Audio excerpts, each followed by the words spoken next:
Bonsoir à tous. Dans l'entretien du jour, aujourd'hui, nous recevons Maître Perry Libota, avocat au barreau de Paris, porte-parole en France de l'Union pour la nation congolaise et de la coalition CACH. Vous savez, la coalition formée par l'UNC, son parti, et l'UDPS, le parti de l'actuel président Félix Tshisekedi, on va dire la coalition qui est désormais au pouvoir en République démocratique du Congo. Maître Perry Libota, bonsoir. Bonsoir. Merci d'avoir accepté notre invitation. En novembre dernier, je vous avais quitté alors que vous étiez candidat aux élections législatives dans votre pays.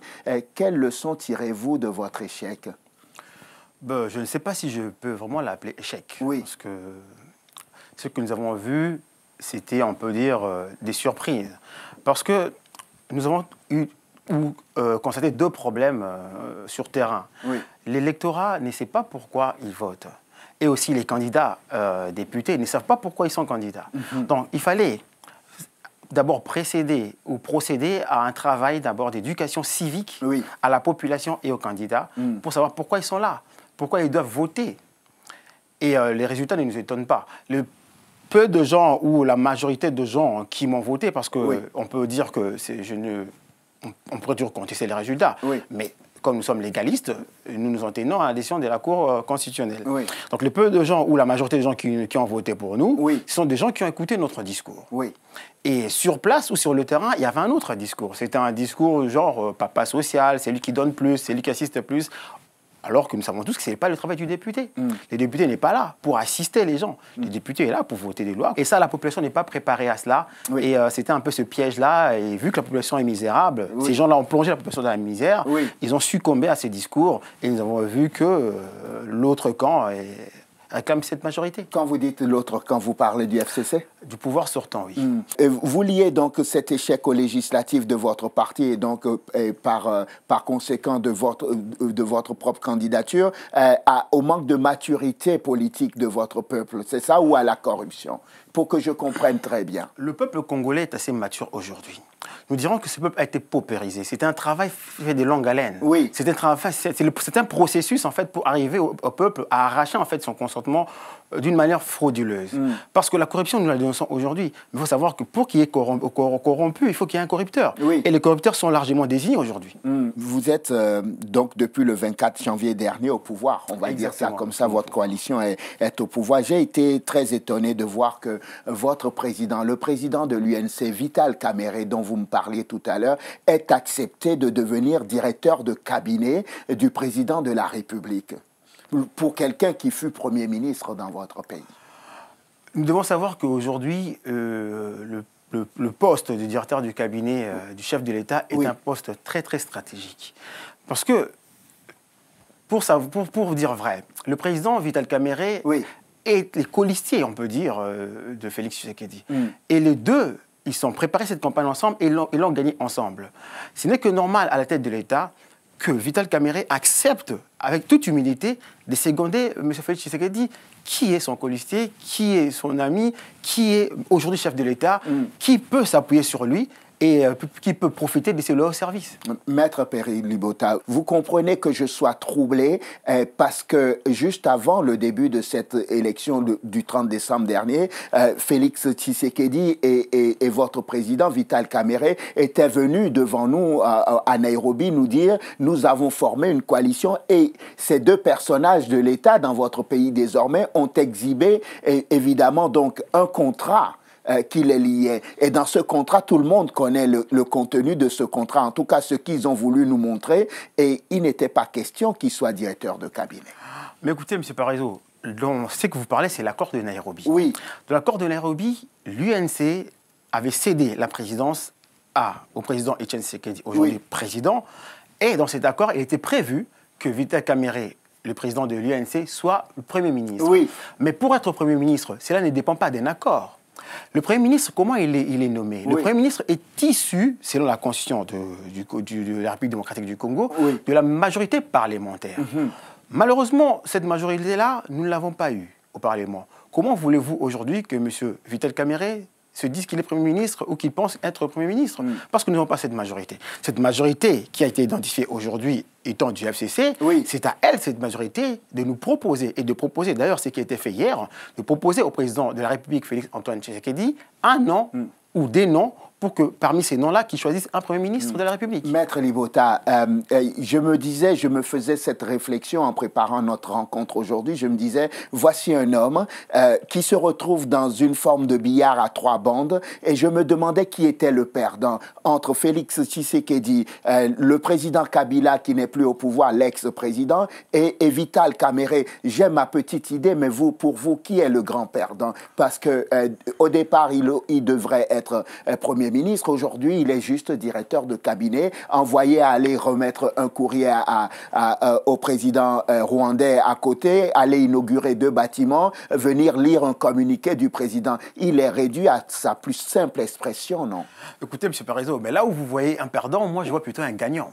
Nous saluons justement cette humilité de cette personne qui est Vital Kamerhe, qui a su, au bon moment, se remettre en question. C'est-à-dire, la course pour le pouvoir pour ne rien avoir ou la course pour le pouvoir pour juste être chef, ça ne nous intéresse pas à l'UNC. À l'UNC, on dit ceci, ce n'est pas la fonction qui fait l'homme, mais c'est l'homme qui fait la fonction. Et quel que soit l'endroit où M. Vital Kamerhe se retrouvera, il fera de cette fonction quelque chose de grand. Donc il fait contre mauvaise fortune bon cœur? Pas du tout. Ce qu'il fait, c'est une marque d'humilité, c'est une marque de respect, c'est une marque de constance, c'est une marque de loyauté. Ça va faire quoi? 60 jours désormais que le président Tshisekedi est au pouvoir? 57 jours. Oui, j'essaye d'avancer les jours pour que nous puissions avoir un jour rond. 57 jours, si vous tenez bien les comptes, ça commence à être très long pour tout le monde. Pas de gouvernement, pas de Premier ministre. Ça va durer longtemps, ce cirque? Non, nous respectons notre Constitution. Que dit la Constitution? Le Premier ministre, comme je le disais tout à l'heure, est issu de la majorité parlementaire. Cette majorité a été identifiée, elle est du FCC, c'est à elle de nous donner un nom ou des noms.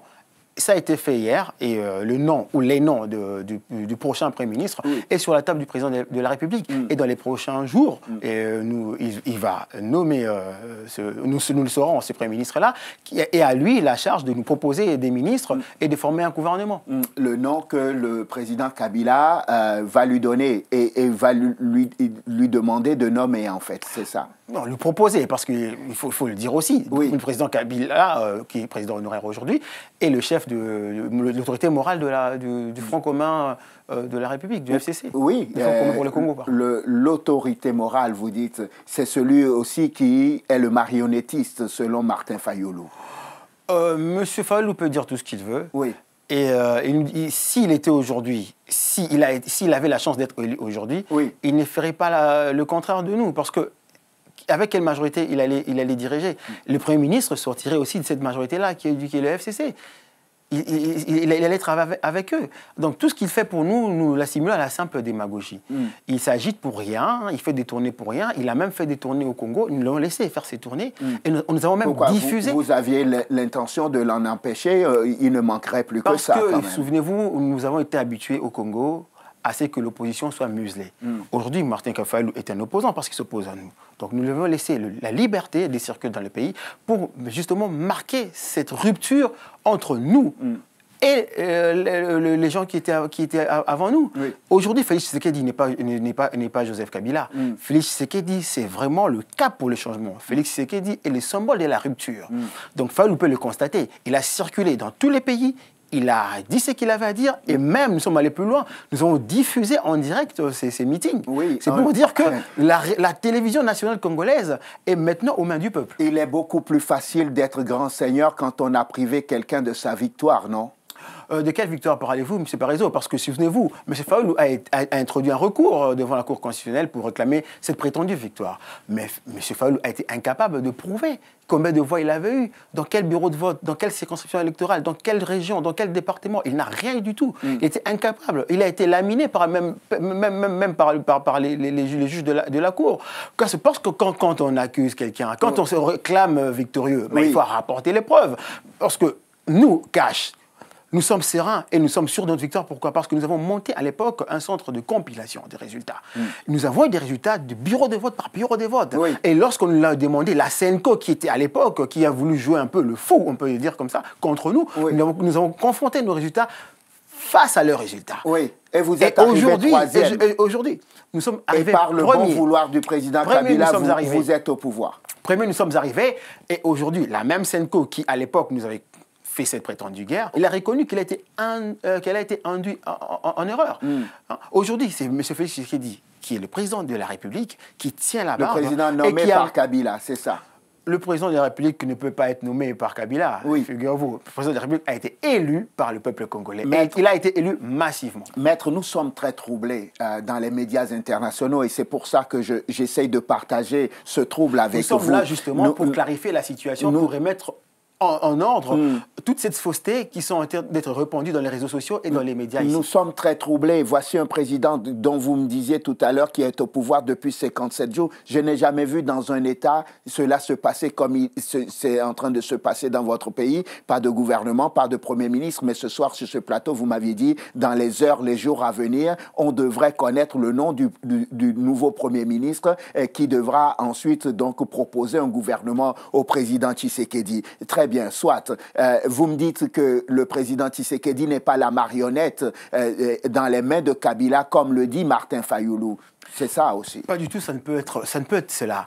Comment un président de la République pourrait-il être une marionnette? Le président de la République a tous les pouvoirs qui lui sont garantis par la Constitution. Et il l'exerce même. Nous le voyons. Ça ne se voit pas beaucoup, c'est pour ça. Mais je vous donne un exemple. Donnez-moi l'exemple. Le président de la République a annoncé un programme de 100 jours, les 100 premiers jours du président de la République. Et dans ce programme-là, qu'est-ce que le président a promis? La décrispation politique, la libération des prisonniers politiques et d'opinion. Ça, c'est facile à faire. C'est juste un décret à signer. Non, ce n'est pas juste un décret à signer, une ordonnance à signer et à être élu à la télévision. Non, pas du tout. C'est dans les faits. Ces gens-là qui ont été privés 10 ans, parlant par exemple de Firmin Yangambi, qui est mon ami et confrère, qui aujourd'hui a recouvré la liberté après 10 ans d'emprisonnement.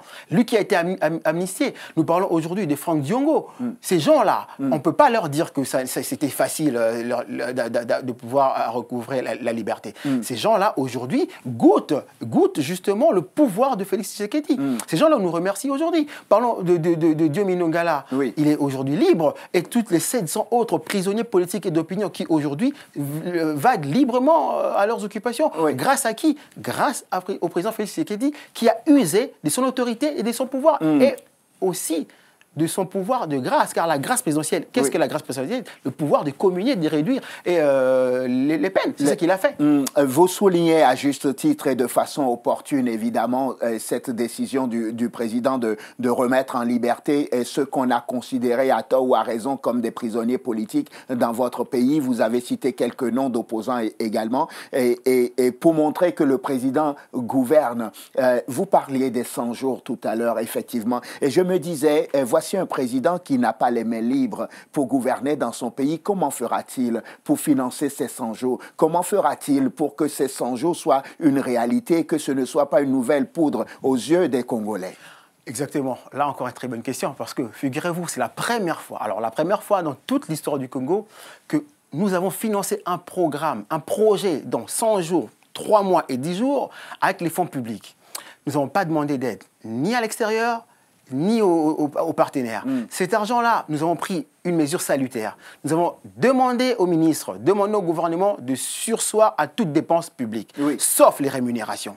Et pendant les quelques semaines que nous avons pris les commandes, nous avons pu mobiliser au-delà d'1 milliard de dollars. Et ce projet-là des 100 jours a été financé par le fonds propre. C'est 304 millions de dollars, dont 203 millions de dollars du trésor public et 70 millions de dollars qui viennent du fonds de promotion de l'industrie et les 23 millions de dollars qui viennent du Fonds national de l'entretien routier, le FONER. Donc ce sont de l'argent qui était là. C'est parce que les gens qui étaient au pouvoir volaient de l'argent, gaspiller de l'argent. C'était la gabegie financière au sommet de l'État. Et quand nous avons mis fin à cela, aujourd'hui, l'argent est disponible.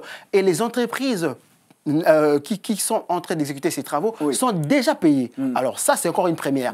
Déjà payés. Maître, regardons le verre dans l'autre sens et disons que vous devez une fière chandelle au pouvoir qui vous a précédé de n'avoir pas gaspillé cet argent que vous avez récupéré. Pardonnez-moi, je finis ce que je veux vous dire. Disons plutôt que ce dont vous me parliez là n'est pas le fait du travail, le fruit du travail du président Tshisekedi, mais c'est de l'argent qu'il est venu trouver dans la caisse. L'élection qu'il a menée au pouvoir a été entièrement financée par le régime de Kabila et sans aide extérieure. De quoi vous glorifiez-vous? Pas du tout. Parce que c'est de l'argent. Nous sommes arrivés au pouvoir le 24 janvier 2019. Oui. Là où nous avons commencé à travailler. Et dès le premier jour de notre arrivée au pouvoir, nous avons demandé justement au gouvernement de ne procéder à aucune dépense. C'est cet argent-là qui était gaspillé. En une semaine, on a pu mobiliser la somme dont j'ai évoqué tout à l'heure. C'est une première. Parce que si nous n'avons pas pris cette décision salutaire, aujourd'hui, cet argent-là s'évaporerait dans la nature, irait dans les poches des barons de l'Ancien Régime, qui sont aujourd'hui, se sont embourgeoisés. Nous sommes le seul pays en Afrique où aujourd'hui, un personne politique peut se dire milliardaire ou millionnaire. Nous sommes venus avec la rupture. Pour nous, soit vous devenez commerçant, soit vous faites de la politique. Et quand on fait de la politique, prenez-le comme un sacerdoce. Prenez-le comme un sacrifice. Je viens du Congo, il y a à peine 2 semaines que je suis là. Donc nous travaillons déjà, nous sommes dans la réserve de la République. Et nous le faisons sans contrepartie, nous le faisons corps et âme pour la République. Vous le faites pour la République en attendant qu'on vous trouve un strapontin, c'est ça? Ministre, un jour, je le serai, ça c'est sûr. Et travailler pour la République, je le fais déjà. Je travaille déjà pour la République aux côtés de qui vous savez. Donc pour moi, ça ne m'étonne pas. Si un jour vous me retrouvez quelque part, ce ne serait que logique. Pourquoi ce serait logique? Ce serait juste encore un copinage entre amis parce que vous êtes membre d'un parti qui est désormais au pouvoir. Mais nous avons accédé au pouvoir. Monsieur Parisot, vous êtes le témoin de notre combat. Nous nous sommes battus pour cela. C'est la première fois encore au Congo qu'un groupe de gens, qu'un groupe de jeunes ou un parti politique puisse se battre et accéder au pouvoir. Nous avons connu avant des nominations, des rébellions. Mais nous avons défendu un projet que nous assumons aujourd'hui. L'accession au pouvoir a été méritée. Ce n'était pas un cadeau. Et ce n'est que normal. Ce n'est que normal que ce n'est pas un cadeau. Peut-être même un cadeau. Et ce n'est que normal que ces hommes et ces femmes ou ces fils ou les filles de cette bataille-là se retrouvent pour la gestion du pays. Ce ne serait que normal. J'étais en train de me dire, qu'est-ce qu'ils pensent de l'idée d'organiser une nouvelle élection dans 6 mois? Ce n'était pas une idée qui venait de nous. Oui. C'est une idée qui vient de votre pays. Ça serait contre... De qui? Parce que... Martin Fayulu. Non, c'est une idée farfelue. Sur quel fondement juridique? Sur la base de quel document? Sur la base de quelle constitution? Nous sommes des légalistes, nous respectons la constitution. Monsieur Martin Fayulu n'a qu'à attendre 5 ans. Et en 2023, s'il est encore combatif, il pourra prétendre accéder à la magistrature suprême. Pour l'instant... Lui qui a été avec nous, je rappelle quelque chose. M. Fayulu est avec nous au rassemblement, et vous l'avez trahi. À l'opposition. Nous ne l'avons pas trahi. Au contraire, c'est lui qui nous a trahis. Il a toujours été derrière M. Félix Antoine Tshisekedi. Il a toujours été derrière l'UDPS. Et c'est d'ailleurs l'UDPS qui a façonné M. Fayulu. Nous avons déjoué un complot qui était Genève. Et grâce à notre vigilance, aujourd'hui, nous sommes au pouvoir. Et beaucoup qui étaient avec M. Fayulu à Genève, aujourd'hui, toque à la porte de cash. C'est normal. Toque à la porte de cash. Vous savez que les biches vont toujours là où il y a la rivière. Je vous le concède. Mais M. Fayulu doit savoir qu'il est seul aujourd'hui, qu'il est isolé. Et le peuple congolais, le souverain primaire, est derrière cash et derrière M. Antoine Félix Tshisekedi pour soutenir son projet. J'ai vu que dans votre pays, l'élection des gouverneurs était renvoyée à une date ultérieure, que l'installation des sénateurs élus était suspendue. C'est l'actualité de votre pays, n'est-ce pas? Qu'est-ce qui se passe? Là encore une chronique de corrompus et de corrupteurs. Là encore, nous saluons justement la décision du président de la République qui est celle de suspendre l'installation du Sénat, de reporter à une date ultérieure l'élection des gouverneurs et de diligenter des actions judiciaires contre les corrompus et les corrupteurs. Mais qu'est-ce qui se passe en réalité? Qu'est-ce qui se passe en réalité? Nous avons hérité d'un pays, d'un quasi-État en réalité, où les gens qui ont été là ont essayé de tailler un costume à leur mesure. Ils ont façonné en fait ces élections pour que eux-mêmes et leurs membres de famille puissent se retrouver. Je rappelle que l'élection des sénateurs est une élection indirecte. Oui. Donc, c'est-à-dire que ce sont des députés provinciaux qui élisent les sénateurs. Donc des grands électeurs.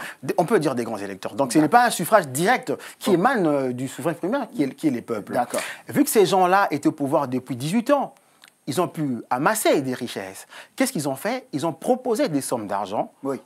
Aux députés provinciaux, ils ont acheté leur conscience, ils ont acheté leur vote. Ce que nous appelons la corruption. Et le président de la République, garant de la continuité de l'État, garant de la bonne marche des institutions de la République, a tapé du poing sur la table et a suspendu justement l'instance de ces sénateurs. Parce que ça ne l'arrangeait pas, ça n'arrangeait c'est le fruit de la corruption. Ça n'arrangeait ni l'UNC, ni évidemment l'UDPS, donc il peut faire comme il veut. Ça n'arrangeait pas le peuple congolais qui a marché, qui s'est manifesté dans toute la République contre l'élection des sénateurs. Les partisans de l'UDPS qui ont brûlé quelques pneus et qui sont allés saccager le siège du PPRD, vous voulez dire. Les partisans de l'UDPS ne sont-ils pas le peuple congolais? Il n'y avait pas que les partisans de l'UDPS. Oui. Certes, la tête des troupes était menée par les partisans de l'UDPS, mais c'est toute la population congolaise unie comme un seul homme qui a dit non à cette élection, qui a dit non à ces élections. Dites-vous ce qui s'est passé. Ces sénateurs-là élus ont été eux-mêmes élus députés provinciaux, d'autres encore députés nationaux et encore sénateurs, si ce n'est pas leur femme ou leur fils qui projettent qu'ils soient gouverneurs. Donc c'était un système basé sur le népotisme, le favoritisme, la corruption qui a gangréné tout l'espace politique congolais que nous avons dit non, auquel nous avons dit non. Je n'entends que vous défendre cette suspension. Le MLC, le FCC ont multiplié des communiqués ces derniers jours pour nous expliquer que d'abord ce que le président a fait était anticonstitutionnel et qu'il ne comprenait pas de quel droit il pouvait s'arroger un droit de suspendre une élection comme celle-là. Des fois, j'ai la mort dans l'âme quand je vois des personnes qui se disent élites puissent réfléchir de la sorte. Le FCC, parlons-en. Le FCC n'élit-elle pas la Constitution? L'article 69, alinéa 3, le président de la République est dans ses prérogatives d'assurer le bon fonctionnement des institutions de la République et de la continuité de l'État. C'est-à-dire qu'il joue par son arbitrage, il veille à ce que les institutions de la République fonctionnent normalement. C'est ce qu'il a fait. Qu'est-ce qu'il a vu? Le président de la République a vu que le Sénat était issu de la corruption. Et ça entravait justement le bon fonctionnement de l'État. Il ne pouvait que le suspendre. On ne peut pas accepter aujourd'hui dans un pays avoir des sénateurs, cette grande institution qui est le Sénat, être formé des corrupteurs. Non. Et qui ont été élus par des gens corrompus. Non. On ne peut pas l'accepter. Et le peuple a dit non. C'est que le président de la République... L'UDPS a dit non. Le peuple congolais dans son ensemble. L'UNC aussi. Le peuple congolais. L'UDPS et l'UNC font partie de cet ensemble qui est le peuple congolais. Ils ont dit non. Si, aujourd'hui, vous citez les militants de l'UDPS ou de l'UNC qui ont agressé ou qui ont... détruit les biens des députés provinciaux corrompus qui ont élu des sénateurs corrompus, nous condamnons toute forme de violence. Encore plus si cette violence-là émane de nos propres rangs. Nous la condamnons. Et d'ailleurs, le procureur de la République a diligenté des enquêtes pour pouvoir identifier les auteurs de ces actes que nous condamnons. Nous condamnons, nous le réaffirmons devant vous, nous condamnons cet acte-là. Mais si nous pouvons agir de la sorte envers les gens qui émanent de nos propres partis, combien, à plus forte raison, on ne le ferait pas pour les autres? Donc, nous ne supportons pas cette corruption, nous ne l'acceptons pas et nous ne l'accepterons jamais. Et d'ailleurs, j'ajoute aujourd'hui que la suspension n'est qu'un prémisse à l'annulation. Vous nous annoncez les couleurs déjà, vous qui susurrez aux oreilles du président ou qui êtes dans le secret des dieux, vous savez qu'on va vers l'annulation. Mais ce n'est que logique. La logique dit quoi? On ne peut pas accepter la majorité de cette grande chambre être composée par des corrupteurs. Dès lors, il y a des actions judiciaires qui étaient mises en route à l'encontre de ces gens-là. Dès lors que ces gens-là seront condamnés de corruption, ils ne seront plus, aptes à diriger le Sénat ou à en faire partie. Souvenez-vous encore pendant la campagne, pourquoi on avait écarté Jean-Pierre Bemba Gombo? Parce qu'il a été condamné à la CPI pour corruption. Et si cette mesure a été appliquée à Bemba, pourquoi on n'essaierait pas ne serait-elle pas appliquée aux barons de l'ancien régime? Ça Qui vous arrange, sont-ils? en fait. Qui sont-ils? Mais on n'utilise que la loi. Oui. Nous sommes impersonnels. Nous n'utilisons que la loi Oui. sans, Opportunément aujourd'hui. sans couleur de revanche, sans couleur personnelle. C'est-à-dire que la loi reste la loi et elle est au-dessus de tout le monde. Maître, on va conclure notre entretien. Quand on regarde tout ce qui se passe dans votre pays aujourd'hui, en fait, est-ce qu'on ne doit pas se mettre à pleurer sur votre pays, sur le peuple congolais, pris en otage finalement par les calculs cyniques des hommes politiques dans votre pays? Pas du tout. Aujourd'hui, nous devons nous réjouir justement de l'arrivée du président Antoine Félix Tshisekedi à la tête du pays, à la tête du Congo. Aujourd'hui, les langues se délient au Congo. Qu'est-ce que vous regardez dans le paysage politique, économique du Congo? Comme on dit, les aveugles voient, les sourds entendent, Vous les citez muets un parlent. passage de la Bible. Nous sommes profondément chrétiens à 95%, le Congolais, nous le sommes. Donc, je ne peux être que chrétien et je ne peux qu'être imprégné de la Bible ou de cet évangile. Donc, nous Cash, je réaffirme aussi, nous sommes d'abord une alliance spirituelle, c'est-à-dire une alliance qui est ancrée sur la morale, sur la moralité. Et nous avons aussi cette mission-là de moraliser la vie public de notre pays, étant emprunt des valeurs chrétiennes. C'est pour ça que nous insurgeons contre cette corruption. Pour nous, c'est insupportable. Nous ne pouvons jamais l'accepter. Donc aujourd'hui, le peuple congolais se réjouit d'avoir un chrétien, qui est Antoine Félix Tshisekedi, à la tête du pays, et qui est pris de ces valeurs chrétiennes-là, les transpose dans la sphère politique. Les résultats sont là.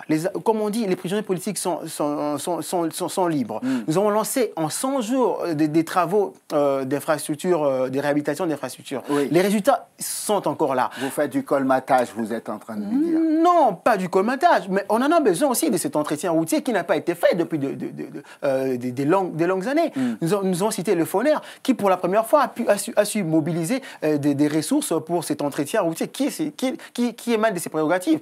Il ne le faisait pas avant. Pourquoi? Parce que cet argent était dilapidé. Et cet argent était dilapidé. Et le jour où, et ce jour arrivera bientôt, où nous prendrons la tête de cette institution publique, vous verrez ce qu'on fera. Vous verrez ce qu'on fera. Donc aujourd'hui, les résultats sont là. Par exemple, parlons des salariés. Les salariés peuvent aujourd'hui faire grève et réclamer leurs droits et être écoutés par le président. Et insuffler aux organismes qui leur prennent en charge d'agir. Vous dites que les choses sont en train de changer positivement depuis l'arrivée du président Félix Tshisekedi. Totalement. Et d'ailleurs, je récite encore un des opposants qui a marché à travers tout le pays, qui aujourd'hui lui-même reconnaît qu'il n'y a eu aucun mort pendant ces meetings. Alors que quand il était avec nous aussi, on ne peut que déplorer des morts quand on faisait des meetings. Maître Perry Libota, merci. C'est moi qui vous remercie, M. Avocat au barreau de Paris, porte-parole en France de la coalition Cash. Donc, c'est Cap pour le changement. C'est la coalition au pouvoir désormais. Le binôme dirige le pays désormais. Votre président, le président de l'UNC, Vital Kamerhe, qui est directeur de cabinet donc, du président Félix Tshisekedi. Merci infiniment d'être venu nous voir dans l'entretien du jour. C'est moi qui vous remercie, M. Parizeau. Merci à vous de nous avoir suivis. Je vous souhaite de passer une excellente suite de programmes, évidemment, sur Télésud. On se retrouve demain pour un nouveau numéro de l'entretien du jour. D'ici là, portez-vous bien. À demain.